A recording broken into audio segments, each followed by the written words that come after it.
Welcome to Samba Samba. Enjoy the video. You'll begin by confirming prerequisites so the hotspot works right away. First, make sure your cellular plan includes personal hotspot and you have available data. Without that, tethering won't connect. Once done, check iPad software is current and toggle Wi-Fi and cellular on in Control Center so radios are active. Now open Settings and tap Cellular to verify the SIM and data settings.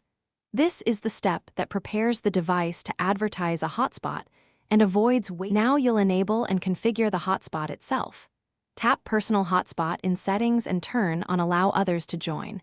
This makes the network visible. Next, set a Wi-Fi password. Choose at least 8 characters mixing letters and numbers for security. Decide how devices will connect. Wi-Fi is simplest, Bluetooth uses pairing, and USB requires a cable to a computer. Enable Bluetooth if you plan to pair. Make sure auto join is handled on client devices, so reconnections are seamless. Finish by connecting devices and handling common problems. On the client device, choose the iPad's network name and enter the password exactly. Case and symbols matter. If a device won't connect, first toggle the hotspot off and on, then restart the iPad. If needed, reset network settings under Settings General Transfer or Reset. Make sure to monitor cellular data usage to avoid overages, and if tethering is blocked, contact your carrier to verify hotspot permissions on your plan.